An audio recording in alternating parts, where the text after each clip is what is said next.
بسم الله الرحمن الرحيم الحمد لله رب العالمين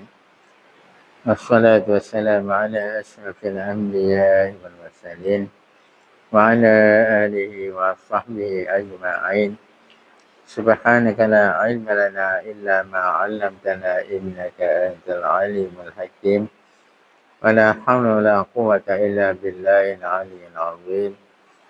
الحمد لله الذي هدانا لهذا وما كنا لنهتدي لولا أن هدانا الله رب اشرح لنا صدرنا ويسر لنا أمرنا واحلل عقدة من لساننا يفقهوا قولنا قال المصنف رحمه الله تعالى ونفعنا بعلومه في الدارين آمين ใช่ไหม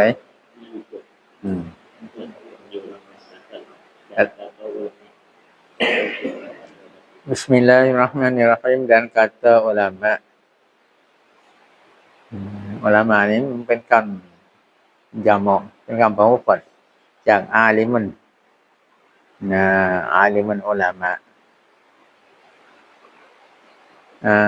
kata ulama kepada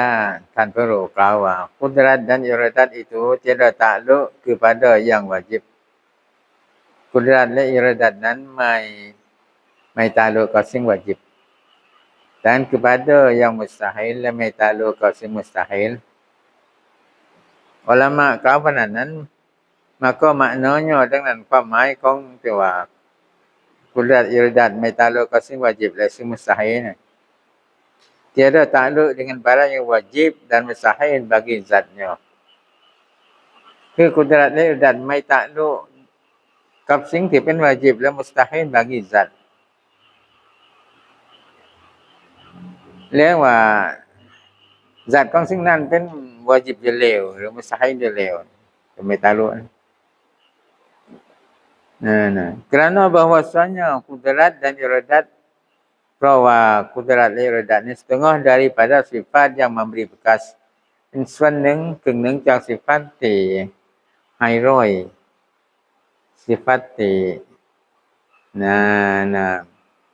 ให้ความสำเร็จyang wujud Adam kan yang wujud สิ่งที่ยังนั้นให้งามก็ diadamkan ก็ทำให้หามายdan yang Adam diijadkan และสิ่งที่หามายนั้นทำให้ยังสิ่งที่ยังนั้นทำให้หามายสิ่งที่หามายสร้างขึ้นมา diijadkan ก็ทำให้ยังนั่นแหละ maka yang wajib itu yaitu yang tidak menerima malaikat wujud juga เลยสิ่งที่ wajib คือสิ่งที่มันไม่รับยกเว้นรับครั้ง wujud เท่านั้นรับครั้งยังเท่านั้นที่เป็นนั้นไม่ได้ที่ให้จะไม่ได้คือสิ่งที่สติปัญญาของเราไม่ลงความเห็นว่าจะให้เสียได้หรือว่าสิ่งที่ว่าไม่ยอมรับการปฏิเสธนั่นเขาเรียกสิ่ง wajib jika takluk keduanya dengan mengadakan tahaqwa ทั้งสองทั้ง Qudrat ไปtakluk dengan mengadakan ด้วยการสร้างให้ยัง maka ya denganสิ่ง wajib นั้น telah ada มันยังอยู่แล้วที่ทำให้ยังมันยังอยู่แล้ว maka lazim baginya tahsilul hasil เลยจำกัดสำหรับเรื่องนั้นเรื่องการที่ว่าไปtaklukกับสิ่งที่ wajib ไปtakluk ให้ยังขึ้นมาแล้วเป็น tahsilul hasil tahsilul hasil คือไปทำให้ยังในสิ่งที่ยังเลวสิ่งที่ยังอยู่แล้วทำให้ยังไปเลยdan jika takluk keduanya dengan mengadamkan dia oleh takluk olehทั้งสองทั้ง Qudrat iradat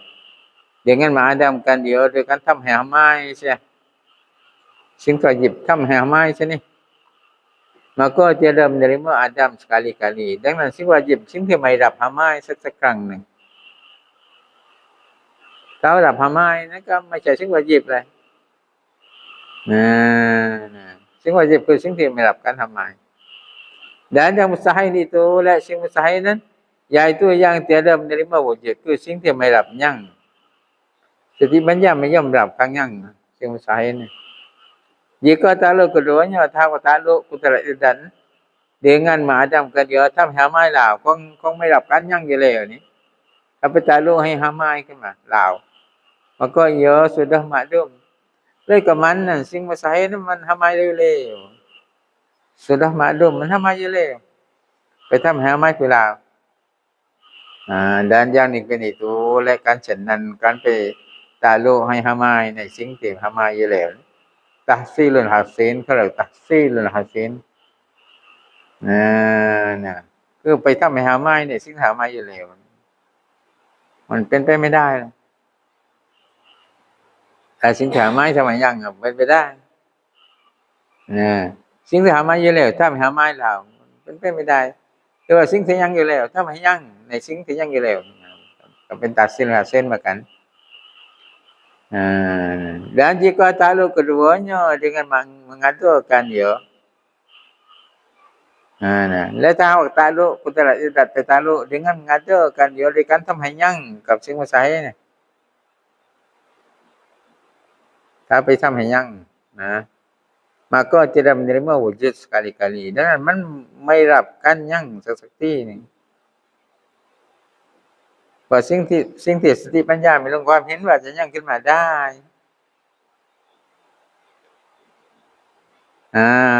สิ่งว่าสาเหตุนะเลยไปทำไปtaklukให้ยังขึ้นมาสิ่งว่าสาเหตุน่ะ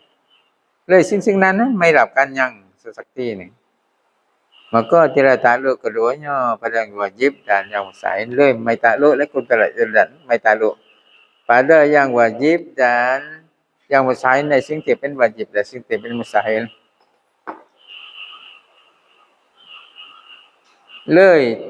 kudrat irat ไม่takluk กับสิ่งวาญิบและสิ่งมุสตาฮิลนั้น tiada dinamakan lemah kauไม่อยากเlemah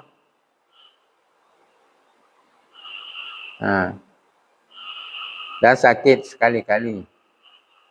เขาไม่เรียกว่าอ่อนแอเขาไม่เรียกว่าเจ็บสักทีนึงmaka jika ditaklukkan keduanya dengan keduanya ดังนั้นถ้าว่าได้takluk ได้ทั้งสอง kudrat iradat dengan keduanya dengan yang wajib dan mustahil ถ้าหากว่าtakluk และ kudrat iradat กับสิ่งที่เป็นวาญิบและสิ่งที่เป็นมุสตาฮิล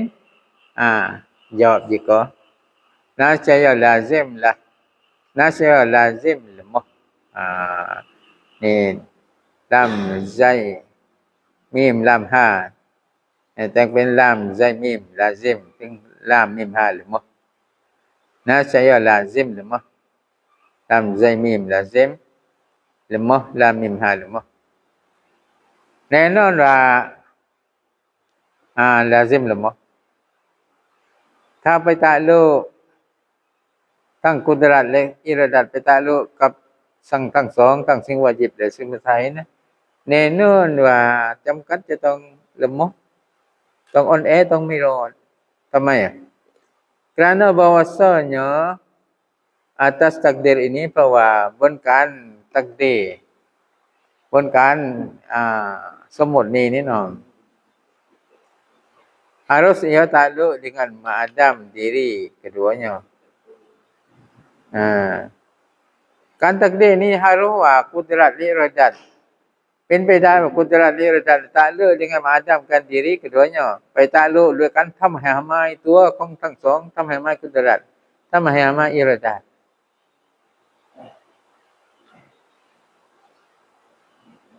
แล้วว่าถ้า kudrat iradat ไปtakluk กับสิ่งวาญิบและสิ่งมุสตาฮิลนั้น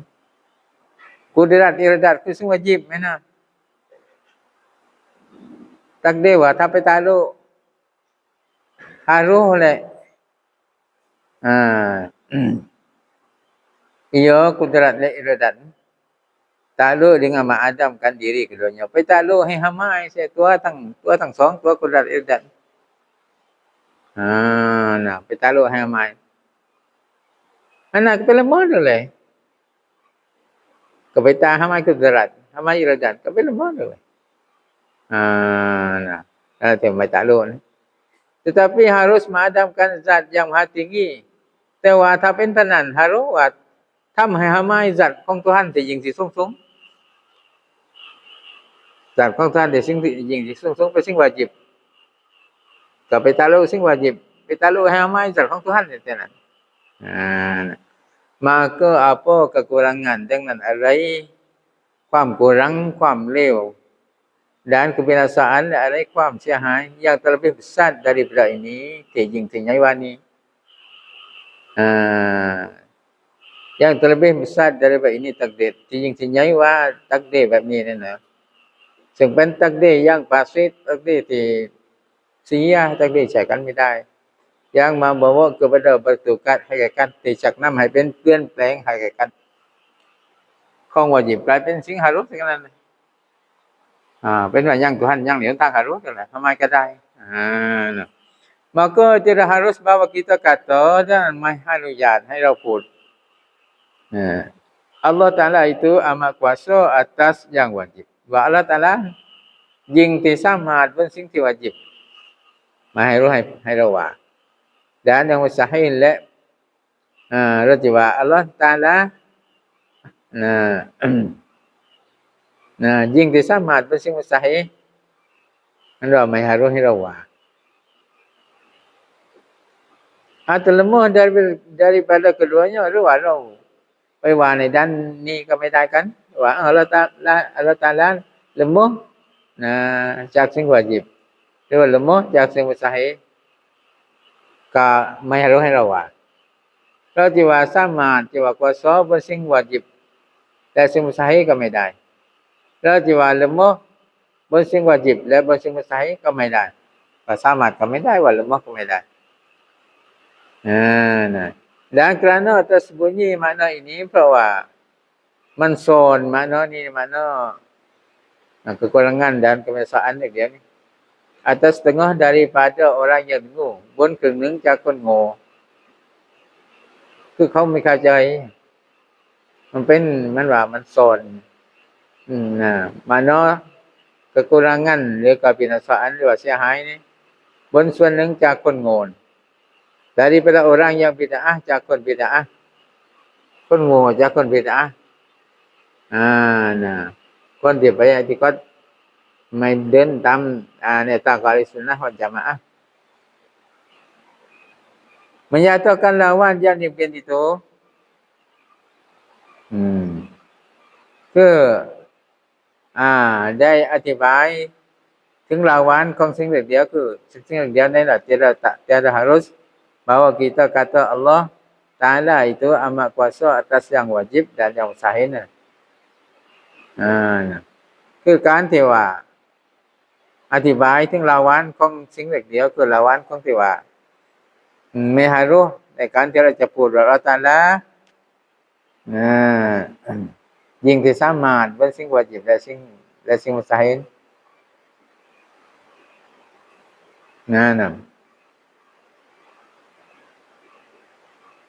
maka berkata ia bahwasanya Allah Ta'ala kuasa ia bahawa mengambil akan anak เลยคนdengarคนงดโง่อีกเดียวมันกล่าวว่าAllah Ta'ala อีกเดียวสามารถที่จะเอาลูกได้จริงว่าสามารถ kerana jikalau tiada kuasa ia tak hak Allah mai kuasa mai samad atasnya atas mengambil anak Allah Ta'ala mai samad เอาลูกjawab jikalau saya adalah ia lemah nenot Allah Ta'ala ke lemah ke lemah tak bisa manเอาลูกที่นั่นไม่สามารถเอาลูกแสดงว่าอัลเลาะห์ตะอาลาเอาลูกได้ก็อัลเลาะห์ตะอาลาเอาลูกได้แสดงว่าอัลเลาะห์ตะอาลาก็มันบ่รู้สึกก็มันก็บ่รู้แหละไม่ละมอก็เรียกว่ามันคิดไม่ถึง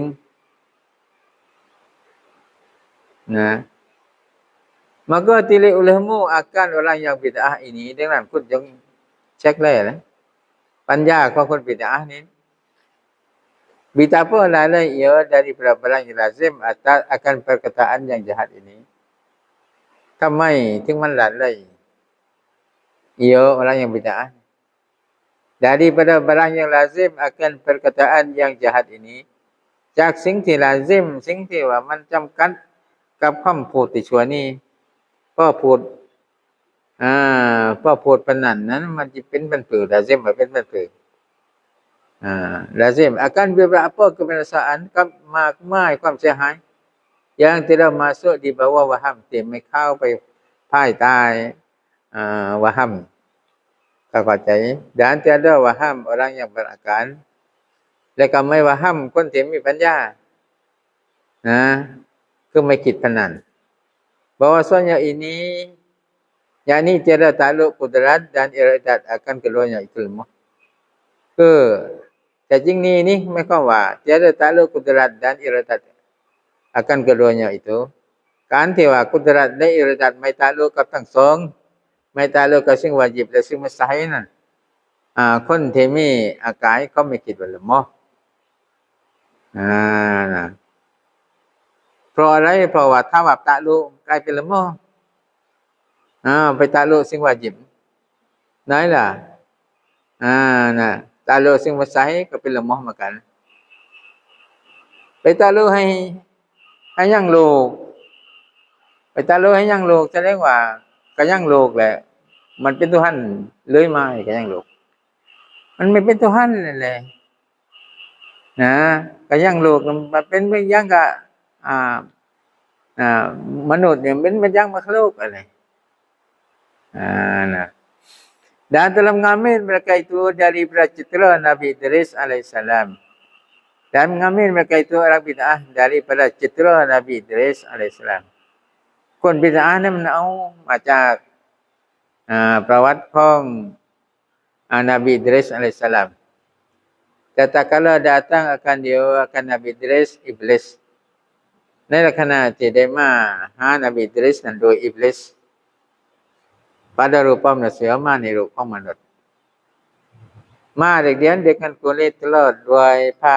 เปลือกไข่มาผ้าเปลือกไข่มาญาณเอาซะแล้ว dan kata kel และบางท่านแปลว่า kulit berangan เปลือกของลูกกอ berangan berangai dan duduk menjahit pakaian ahli jannah และ Nabi Idris เรียนนี้นั่งเย็บเสื้อผ้าของเจ้าสวรรค์อะไรวะberangan นี่เหรอลูกกอเขามันต้นมันเป็นต้นไม้ยืนต้นนึงโลกมันเอียดแต่ในมันเป็นมันกระท้วนนะเขาใจเอามาคั่วเอาคั่วกินberangaiลูกกอไอ้ไข่บ้านยังมาน่ะทันหมดล่ะซึ่งเปลือกของลูกกอนั้นมันจะเป็นน้ำเปลือกของเพราะว่าเอาเปลือกนั้นออกมันเป็นเปลือกแข็งอยู่เป็นเปลือกแข็งถึงข้างในมันเป็นเนื้อมันเป็นเนื้อท้วนนะเป็นมันหวานมันหวานว่าทั่วก่อนแต่มันนั่นไม่ได้จากทั่วมันว่าตัวดิสงโลโก้เขาเรียกอะไรวะก็ครัวคล้ายนะไหนยังโลโก้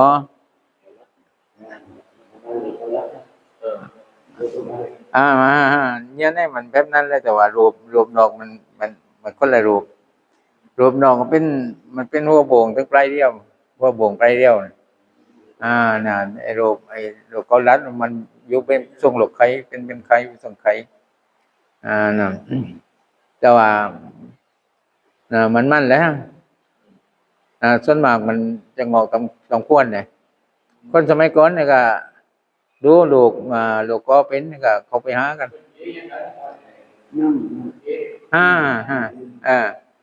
ก็ไปหามาคั่วกันถึงขายดี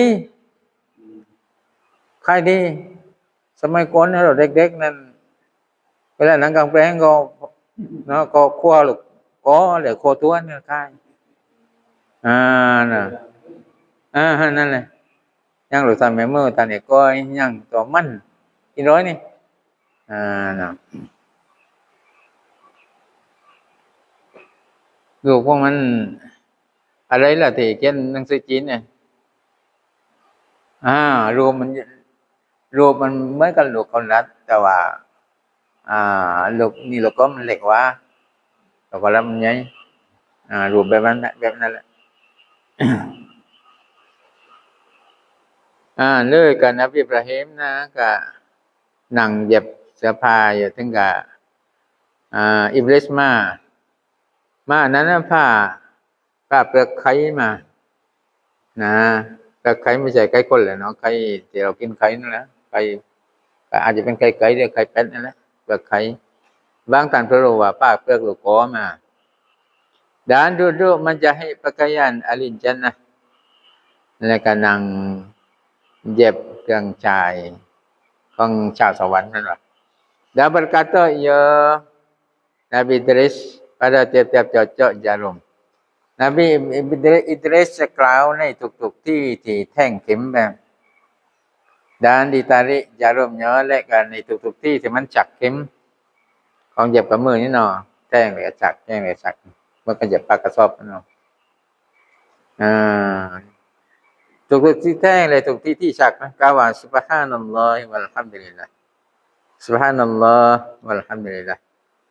Maka berkata ya oleh iblis kau. Maka berkata ya iblis badan pada ya. Maka berkata iblis benar. Adakah Allah Ta'ala kuasa bahawa menjadikan dunia dalam kulit ini? มีหรืออัลเลาะห์ตะอาลาสามารถที่จะสร้างดุนยาให้อยู่ในเปลือกนี้เปลือกไข่หรือเปลือกลูกอ่อนเราสามารถไหมที่จะทำให้ลูกทั้งลูกนี้เข้าไปอยู่ในเปลือกไข่หรือเข้าไปอยู่ในเปลือกลูกอ่อนMaka berkata Idris dan Nabi Idris kawa, bermula Allah Ta'ala kuasa bahawa menjadikan dunia dalam lubang jarum ini. Allah Ta'ala kuasa sama ในการที่ทำดุนยานี้ให้อยู่ในรูของเข็มนี้ย่าว่าแต่ให้อยู่ในรูของเปลือกไข่รูเข็มนี้ก็Allah Ta'ala สามารถที่จะทำให้ดุนยาอยู่ในรูเข็มย่าว่าแต่อยู่ในรูลูกกอหรือว่ารูเปลือกไข่เพราะมันแรงขนาดการที่จะเจาะ salah suatu daripada dua matanya และก็ได้แทงข้างหนึ่งข้างใดจากสองตาของอิบลิสแทงข้างหนึ่งข้างใดจากสองตาของอิบลิส maka jadilah buta sebelah matanya เลยกับอิบลิสก็บอดข้างนึงตาบอดข้างนึงที่นั่น dan telah menjawab akan iskal ini oleh Syekh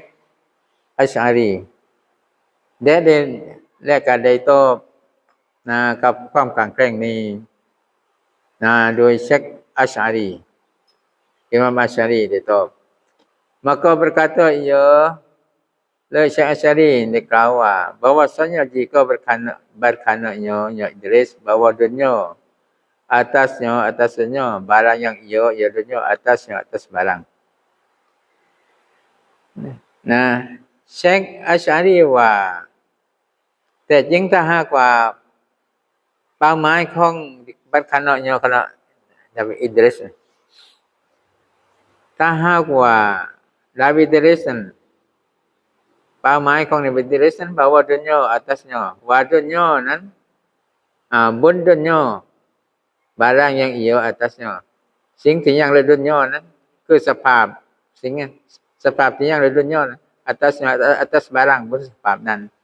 นั่นแหละทางดุนยาย่อยอยู่สภาพนั้น dan kulit telur atas barang ia atasnya และกับเปลือกไข่นั้นอยู่ในสภาพที่มันเป็นอยู่พะนั้น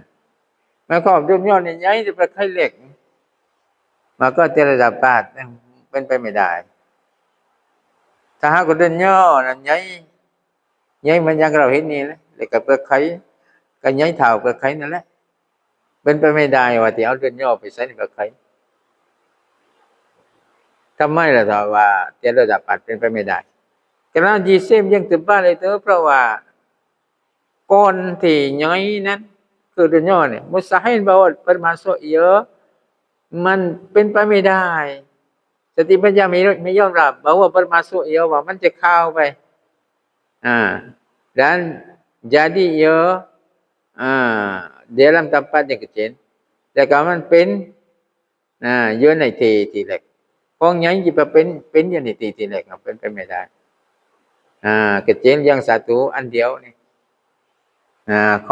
ของใหญ่นี่ไปเข้าในสิ่งที่เล็กหรืออันเดียวนี่เป็นไปไม่ได้ Dan jika dikandaki bahwa dikecilkan dunia atau lebih kecil,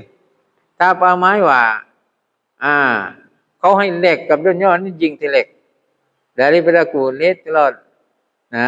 เล็กยิงว่าจะเปลือกไข่ tak apaหมาย panahan คือให้ดุนยาเล็กว่าเปลือกไข่ dan dimasukkan akan diolekan sai dunia ni di dalamnya khanai kulit telur khanai เปลือกไข่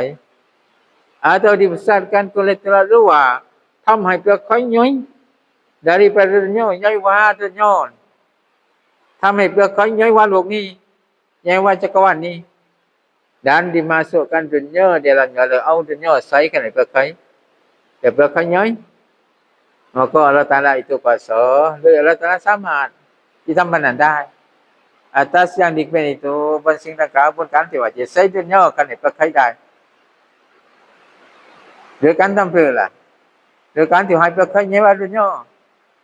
หรือว่าให้ดุนยาเล็กจนกระทั่งเขาเipek kai จุAllah Taala สามารถทำได้แต่ถ้าหากว่า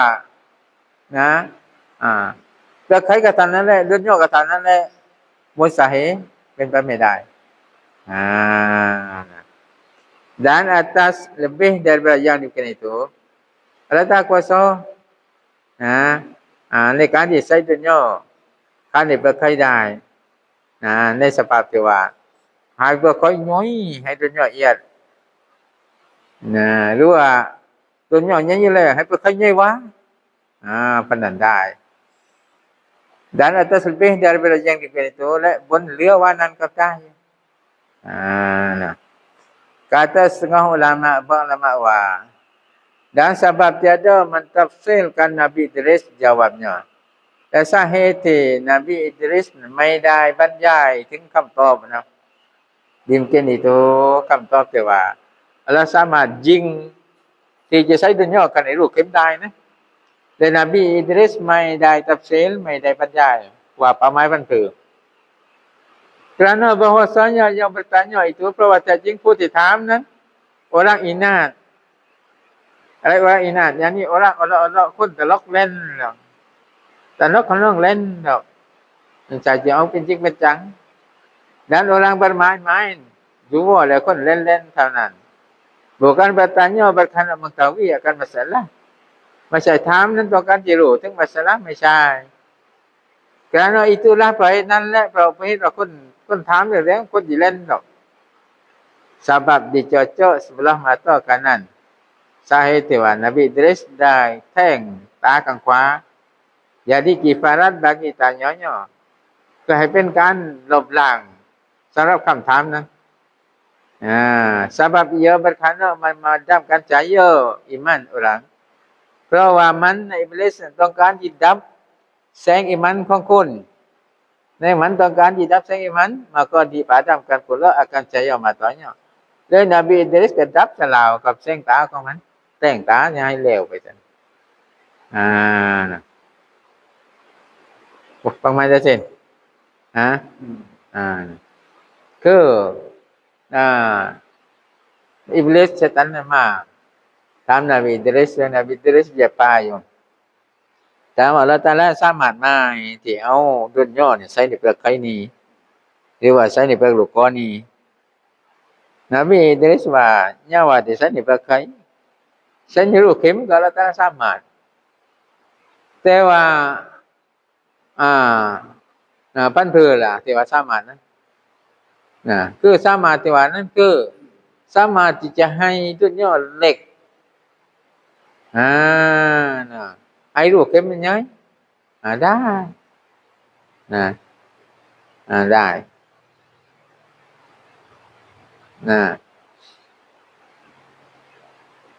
ไม่ได้หมายถึงว่าเอาดุนยาต้องย้อยนั้นมาใช้ในเปลือกไข่ที่เล็กไม่ใช่ขนาดเลยก็นบีอิดริสแท่งตาได้ล่ะเพราะถือว่ามันเนี่ยให้แสงอีหมันของคนมันดับใช่ตกลงแท่งตามันให้บ่ใช่มันดับอยู่สักครั้งนึงยาซาเอาวิฟากะคือเป็นการบาลันซ์ให้มันเรียกว่าให้มัน สมดุลกันจะซาเอาวิฟากอ่าตอบแทนให้มันสมดุลกันที่ว่ามันน่ะมันต้องการไม่ดีตามใจแสงอีมันก็ก็ดับนะคือตอบแทนให้ตาของมันนั้นดับแสงตาไปแสงตะกลางนะDemikian lagi seperti barang yang dihikayatkan oleh Ibn Arabi. Nah. Demikian lagi seperti barang yang dihikayatkan oleh Ibn Arabi. Wallahu a'lam. Syai'ilillahil Fatihah. A'udzubillahi minasyaitonir. Bismillahirrahmanirrahim. Alhamdulillahirabbil Ar-Rahmanirrahim. Iyyaka na'budu wa nasta'in ihdinas siratal mustaqim. Siratal ladzina an'amta 'alaihim ghairil maghdubi 'alaihim waladdallin. Bismillahirrahmanirrahim. Allahumma inna na'udzubika min 'ilmin la yanfa' wa qalbin la yakhsha wa 'amalin la yurfa' 'an najil Allahumma zidna 'ilman wa fahimna. Allahumma ij'alna minal 'ulama'il 'amilin walhiqna bihim. Wa sallallahu 'ala sayyidina Muhammad wa 'ala alihi wa sahbihi wasallam. Subhana rabbika rabbil 'izzati 'amma yasifun wa salamun 'alal mursalin. Alhamdulillah.